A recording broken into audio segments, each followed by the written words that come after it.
we may be focusing on the wrong things. Tell us more. What is it that South Africa needs to really do, which is urgent? It's not robotics. It's not all these fancy terms. It's Spectrum. It's businesses creating jobs for the millions of unemployed people. But unfortunately, as we heard, some businesses are tending to invest outside of the country than inside of the country, which means the jobs are going to be outside. Just taking one example that was mentioned just now. We've seen it for quite some time, corporate SA going overseas to invest and they get banned. And they come back. Quite a number of them, they went to Nigeria, they failed, they went to Mozambique, they failed, they went to Australia, they failed, UK, they failed, and then they come back. Which for me is it's a big concern. There are opportunities in this country, but I think you have to look for them. You have to take risks. But obviously, there is this tendency to wait for government to do something before you invest. Go back into the early 90s, one individual that took a risk and said, I'm going to stick with this country, even though there was no complete certainty of how the incoming government was going to govern, Sprang Joffrey. Took a risk. Today, wherever you go, either in your bathroom, at the airport, you'll see a Bidvest. That's the attitude that business needs to take to make sure that South Africa prospers. But in so doing, investments or business must not profit at the expense of the population. You solve people's problems or the world's problems in a profitable way. That's how you both benefit as society. And I don't see a lot of that coming from business leaders. So often, there is finger pointing to government without providing solutions to say, this is wrongly done, this is an alternative. When wrong things are done, business executives or business leaders, they sit back as long as it doesn't affect the bottom line. Nobody says a thing. Perhaps in part because they're on the other side of the transaction where these corrupt dealings are being, where they're taking place. We say that across the number of corporates and the corruption scandals, but in the corporate world, we call it accounting irregularities, they have been happening, which means business does not have a leg to stand on to say, government, you are exclusively bad and we are clean. So there has to be a new compact that is agreed. Civil society, government, and business leaders to make sure that whatever the solutions that are being put, they put South Africa Inc. forward rather than the individual personal interest.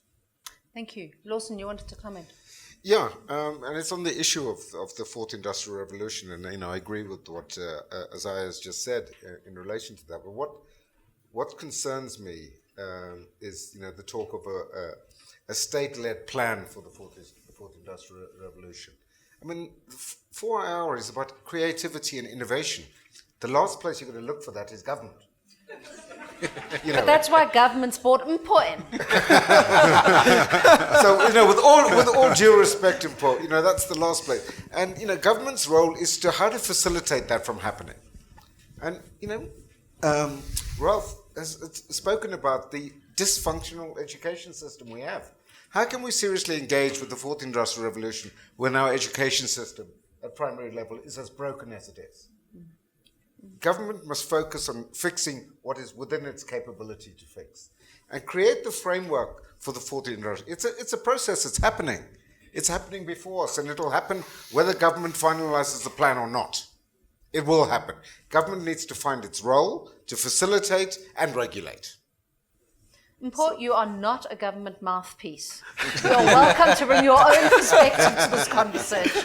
So if I might just come in there, I think both what they've raised are very good concerns, and we do get them a lot. I always say to people, the first time you ever feel attacked or the first time you ever feel like you're being choked is when corporate speaks towards government. But what we don't realize is a few intricacies that I'd like to bring to our attention. And I think these are things that, because we're in corporate and because we might just be in Sandton and because we might just be a little untouched with what's going on in the rest of the world, we tend to not look at the the big importance of government, right? So let's take our healthcare system. We went to a conference in Silicon Valley where they did a training, and to cut the very long story short, they found that when nurses and doctors are trained through virtual reality, right? So your Oculus goggles, and they actually operate using those, they tend to be 50% more effective than when they trained, apologies, professor, through universities, right? You've got one next to you. He's closer to you. Apologies, prof. That they tend to be 50% more effective than when they train through universities, right? And you come to South Africa and you look at our healthcare system and you're like, snap, our healthcare system, there's so many fatalities. So many errors are going on in our healthcare clinics, in our clinics in rural areas, etc. And you look at our training and you're like, what we actually need, if we've got a tech solution, a nurse wearing a goggle and actually learning how to actually operate, or a doctor learning how to operate, and they become 50% more competent, that 4IR tech fixes the big problem that we've got. So that's just one example where government needs to get in and say, we need to scrap out some of these things. Some of these FET colleges that are training nurses have become very bad at what they're doing because the nurses they're training are just not good enough. And when we look at the 4IR tech, we realize this is something we can solve very quickly. Another classic example is medication, right? You look at a hospital or a clinic in a rural area and they run out of medication and they're trying to send medication to the next clinic because somebody's about to die and they need a vaccine or whatever the case is. You find that the route that they have to take that medication to that person is usually taken by a nurse who gets into a taxi, who drives all the way through, and when they get there, it's too late. The patient's dead. Whereas with the drone, you automatically send through the medication and it's solved. So we must be very cognizant of the fact that a lot of the issues and the problems we have in government can quite be solved very urgently through blockchain technology. You look at our corrupt tendering system. You put in a blockchain system where you've got a 3-point verification system and you solve the corruption system. So as much as we might look at 4IR and say this should not be going towards government, this is exactly what government needs to fix where we find ourselves today. You look at our police document system, which is still a paper-written system, where dockets get lost, etc. And you look at a blockchain system, you look at our property system, where people don't have their deeds of grants for their RDPs, etc. You look at printing of RDPs. So for example, there was a study done where they found that if you actually 3D print RDP houses, they cost 75% less than when you actually build them, and you could do them at a much faster rate. In my view, government has to create a regulatory framework that encourages and allows growth and is not a impediment to that. And there needs to be the rule of law and, a stable country from a peace and security perspective. And given those very baseline requirements, things can flourish. And I think there's a huge opportunity for that to still happen in South Africa and the rest of Africa. When I go to Europe, as a South African, of European descent, I guess many generations back, I'm not awed by Europe. I think it's very much a place that's in decline. When I look to Africa and I see particularly the young people and the growth that's happening in various markets and the demographic human capital that is there, it's just phenomenal.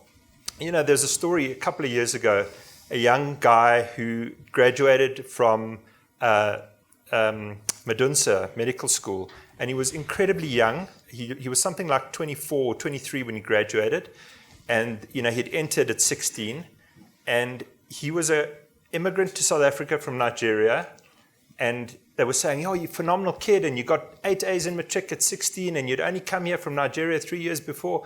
And he said, "The kids that I used to play with in my village, I was by far and away not the smartest kid." He just had the opportunity to get out somehow and have the opportunity in South Africa. So the human capital that Africa sits on, I think, is our biggest wealth. We've talked about mineral wealth. I think it's in the people and the talent, as Ralph was saying, and we need to find an environment that can harness that and unlock that. And I think the age of Africa is ahead of us rather than the decline.